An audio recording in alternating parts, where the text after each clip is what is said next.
We have certainly seen things get out of hand on and off the ice throughout the years in the NHL. From sleeping with a teammate's wife, to fans acting irrationally and being racist towards players. In this video, we're going to be taking a look at the 20 most disrespectful moments in NHL history. Sidney Crosby.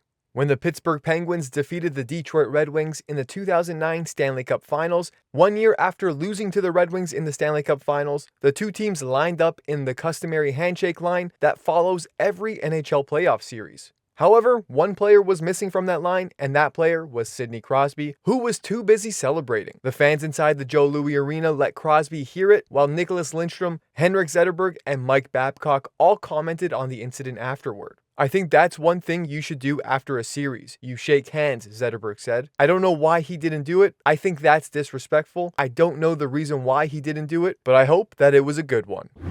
Chris Pronger. Back in 2008, the Anaheim Ducks defenseman Chris Pronger was suspended for 8 games for stomping on the leg of Vancouver Canucks forward Ryan Kesler. This ridiculous incident occurred during Anaheim's 4-1 victory after Pronger became entangled with Kesler, who had fallen to the ice. As Kesler broke free, Pronger then stomped on the left calf of Kesler. In attempting to free himself, Pronger carelessly and recklessly brought his foot down. Now, there was no injury to Kesler, and there was also no penalty assessed to Pronger. However, after the fact, Pronger was suspended 8 games and had to forfeit nearly $610,000 in salary. Adam Burish. Adam Burish looked as if he was going to be an honorable sportsman when he scooped up Tanner Glass's glove off the ice after a fight and appeared to be handing it to the ref. However, as Burish kept skating towards the penalty box, the glove never ended up in the hands of the official. Instead, Burish tossed a piece of equipment into the stands, giving one lucky fan a gift to take home. Tanner Glass was not happy that his glove was gone, so he then retaliated by going after Burish. Eric Lindros. Now we can talk about how he became public enemy number 1 in Quebec when he refused to play for the Nordiques after they drafted him, or we can talk about the time Eric Lindros slept with Rod Brendamore's wife. Yep, let's talk about that. Lindros played for the Flyers for nearly 10 years before moving on to the New York Rangers, Toronto Maple Leafs, and then the Dallas Stars. His teammate in Philly was Rod Brendamore, who was a fierce competitor and a fan favorite. It was revealed after a game one night that Eric Lindros had been sleeping with Rod Brendamore's wife, and when he found out, Brendamore retaliated by hitting Lindros with a chair. He hit him so hard he ended up giving him a concussion and caused an epic locker room brawl. After this incident, both players were traded away. Sha Avery. During Game 3 of the 2008 Eastern Conference quarterfinal matchup between the New York Rangers and the New Jersey Devils, Sha Avery's creativity literally changed the game. This pesky, agitating forward parked himself right in front of the net on a power play, but instead of just screening the goalie Marchand with his body, he instead started waving his stick right in his face. Moments later, Avery scored on that power play, and the Rangers went on to win the game 4-3 in overtime. The NHL has never seen anything like this before and had to act swiftly by making this a new rule known as the Sha Avery rule. Now, if anyone were to try this move in today's game, they will be given an unsportsmanlike penalty. Mario Tromble. Montreal Canadiens fans will never forget the night of December 2nd, 1995, when the Canadiens coach Mario Tromble left legendary goalie Patrick Roy in net for 9 goals against in less than 2 full periods of play in an 11-1 loss to the Detroit Red Wings. Could you imagine leaving your franchise player, the backbone of your team, out to dry like this? These two clearly had some beef between each other, and after 9 goals on 26 shots, Tromble finally took Roy out of the net. As Roy made his way onto the bench, the goalie then told President Ronald Corey, who was sitting behind the bench at the time, that he had just played his last game for the Canadiens. 4 days later, Patrick Roy was traded to the Colorado Avalanche and went on to win the Stanley Cup. Curtis Joseph. Now in this play, Curtis Joseph certainly didn't intend on taking out the referee, but he still did, and it's because he was just engulfed in rage after the Ottawa Senators scored a goal. With the Toronto Maple Leafs taking on the Senators in Game 3 of the 2000 Eastern Conference quarterfinals, Leafs blue liner Corey Cross pushed Daniel Alfredson into Cujo, which obstructed him from making the save and allowed the Senators to score. Absolutely fuming because he thought he was interfered, Curtis Joseph whipped his blocker at the ref, proceeded to charge at him, and ultimately tripped, taking down the official with him. Dennis Weidman. Former Calgary Flames D-man Dennis Weidman faced a lengthy suspension after appearing to intentionally cross-check an official from behind during the Calgary Flames 2-1 loss to the Nashville Predators. The incident came in the second period after Weidman was checked into the boards and no penalty was called. Weidman got up slowly and was clearly shook from this hit, so he started skating towards the Flame bench. Referee Don Henderson was skating backward and watching the play up the ice when Weidman extended his stick and hit Henderson from behind, sending him down, falling to the ice. Henderson was then on the ice for several moments before getting up and continuing the game. No penalty was given to Weidman for this hit. After the game concluded, Weidman said that the hit was not intentional, saying he didn't see Henderson until the last second and that he couldn't avoid it. It was certainly a suspicious play, as after striking the official, Weidman just continued to the bench without checking to see if Henderson was okay. Then on the bench later, Weidman appeared to be discussing the incident with somebody and seemed to have shrugged it off as if he didn't care. After the game concluded, Weidman ended up getting suspended 20 games and Don Henderson took him to court.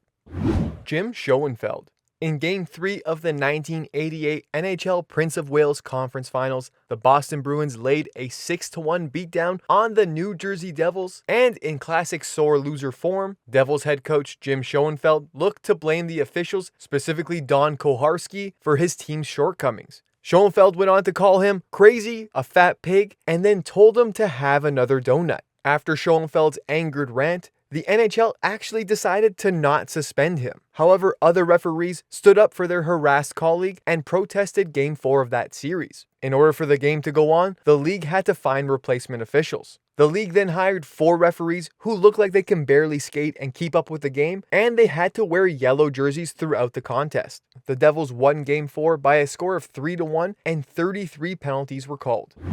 Dale Hunter. Dale Hunter was responsible for a great deal of frustration back in his playing days. He was a fan favorite wherever he went, but was among the most hated NHL players in every other city. Not only did Hunter have a knack for scoring, but he'd beat you up right after he scored a game-winning goal. Hunter is the only NHL player to have tallied over 1,000 points as well as 3,000 penalty minutes over his career.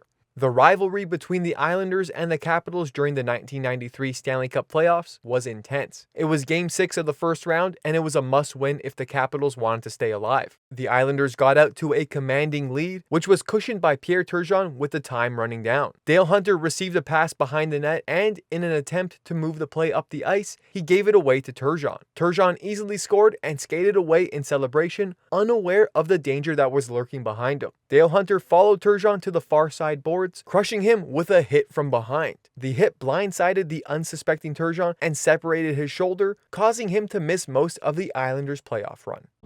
Daniel Alfredson. If Daniel Alfredson was trying to make it look like he accidentally fired a slap shot at Scott Niedermayer, he was doing a terrible job. As the clock was winding down in Game 4 of the Stanley Cup Finals between the Ottawa Senators and the Anaheim Ducks, Alfredson was about to dump the puck into the Ducks zone. Instead, the Senators captain peeked up at the clock and saw that there was time remaining, so he changed direction and ripped a slap shot right at Niedermayer. The Ducks, of course, rallied and stood up for their captain, which led to a heated scrum to close out the period. With the game tied 2-2 after 2 periods, Dustin Penner went on to score the game-winning goal in the third to give the Ducks a 3-1 series lead.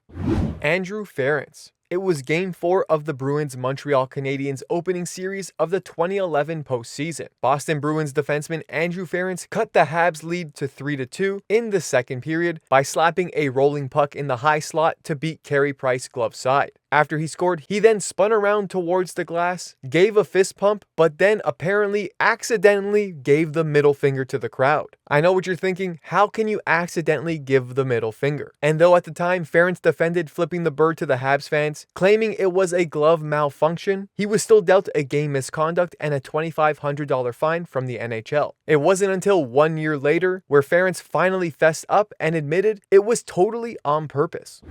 Alex Burrows. Game 1 of the 2011 Stanley Cup Final between the Boston Bruins and the Vancouver Canucks set the tone for what was going to be a brutally physical series between the two teams. In the first period, Canucks forward Alex Burrows was jousting with Bruins forward Patrice Bergeron, and with Bergeron's glove in his face, Burrows then decided to chomp down on his hand. Now, despite the broadcast crew suggesting that Burrows may face a suspension, the league did not give him one. The Bruins decided to carve out their own punishment for Burrows though, and it was Milan Lucic specifically who sought out retribution later in the series. In Game 3, Lucic went on to slash Burrow in the knees, punched him in the head, and then proceeded to taunt him by shoving his fingers in Burrows' face. Nikita Kucherov. Game 2 of the 2018 Eastern Conference Final between the Capitals and the Lightning was a blowout win for the Washington Capitals. Lightning star winger Nikita Kucherov let his frustration show near the end of the game when he viciously kicked Brett Connolly as he made his way off the ice. Hockey fans around the world were livid with Kucherov's actions, calling for the NHL to suspend him. I mean, how couldn't you suspend him with a blatant kick like that? But of course, baffling the hockey world, the NHL ended up not suspending Kucherov. John Tortorella. To start the contest between the Calgary Flames and the Vancouver Canucks, Flames head coach Bob Hartley listed his fourth line of Brian McGrattan, Ladislav Smid, and Kevin Westgrath, along with his depth defenseman pairing of Chris Butler and Blair Jones as his starting line. Thinking it was a sign that Hartley was looking to goon it up, Canucks head coach John Tortorella retaliated by throwing Tom Sestito, Kevin Bieksa, Jason Garrison, Kellen Lane, who was playing in his first ever NHL game, and Dale Weiss over the boards. What was the result of these two starting lines, you ask? Well, I'm sure you can guess. An entire line brawl broke out. The fighting did not stop there. After the period had ended, Hockey Night in Canada cameras caught John Tortorella trying to break into the Calgary locker room to tear a strip off of their head coach, Bob Hartley. Matthewchuk. Matthewchuk certainly impressed during his rookie season, coming into the league at the age of 19. But with that being said, he certainly had some immature and disrespectful moments, and arguably still does to this day. During the second period in a game against the San Jose Sharks, Matthewchuk earned his team a 2-minute penalty, all thanks to a pretty boneheaded decision. The Flames winger got tied up with San Jose defenseman Brent Burns and his stick got stuck under his arm, so he decided to pull the stick out of Burns' hand and keep it as he went to the bench. Tkachuk refused to give the stick back as he headed off for a line change. Understandably, Burns was pissed, and Tkachuk's immature shenanigans didn't slip the referee's sight, as he was given a 2-minute penalty as a result. Wayne Simmons. In a preseason game back in 2011, when Wayne Simmons was playing for the Flyers, the team was facing off against the Red Wings in London, Ontario. In a shootout after Wayne had already scored and was making his way to the bench, a fan by the name of Christopher Moorhouse did the most idiotic and racist thing when he threw a banana peel on the ice at Simmons. Moorhouse says he was caught up in the drama of a tense overtime shootout between the Flyers and his favorite team, the Detroit Red Wings. In this game, Wayne Simmons had just forced the game into overtime with a third-period goal. To be this idiotic, racist, and disrespectful to an NHL player who is just visiting your town for a preseason game is just downright stupid. Matt Cooke. Now, Matt Cooke has to be in the top 10 when it comes to NHLers with the worst reputations. In this incident, Matt Cooke's skate cut the leg of Senators' top defenseman Erik Karlsson, and the results were ugly. After the game, the Senators announced that there was a laceration to Karlsson's Achilles tendon and that surgery was needed. When this occurred, hockey fans around the world were unanimously saying that this was 100% intentional. Although Matt Cooke himself claims it wasn't, could we really take the word of a man who spent his entire time in the NHL consistently trying to injure other players? Let us know in the comments below if you think this was intentional. Brad Marchand. Now, where do we start with Brad Marchand? There's the constant trolling, the stepping on opponents' sticks when referees aren't looking, and of course, his notorious licking. Marchand is famously antagonistic and annoying, earning the unofficial title of the biggest pest the NHL has ever seen. In Game 1 of the Bruins' first-round series against the Toronto Maple Leafs in 2018, Brad Marchand licked Leo Komarov's neck. After the game, Marchand said, "I thought he wanted to cuddle. I was just trying to get close to him." The Bruins went on to win that game, Marchand got a goal and an assist, and of course the Bruins won the series. Could you believe there was a second licking incident? During Game 4 where the Bruins were facing off against the Tampa Bay Lightning, Marchand struck again by licking Lightning forward Ryan Callahan. Todd Bertuzzi. In the first period, Steve Moore of the Colorado Avalanche fought Matt Cooke of the Vancouver Canucks and served a 5-minute major for fighting. The Avalanche would go on to build up a large lead in a fight-filled game. Then, late in the third period, Todd Bertuzzi was sent out onto the ice for Vancouver. After failing to instigate Moore to fight, Bertuzzi skated after Moore, grabbed his jersey, punched him in the back of the head, and knocked him unconscious. Bertuzzi landed on top of him, driving Moore's face into the ice, while teammates of both players piled on top of them.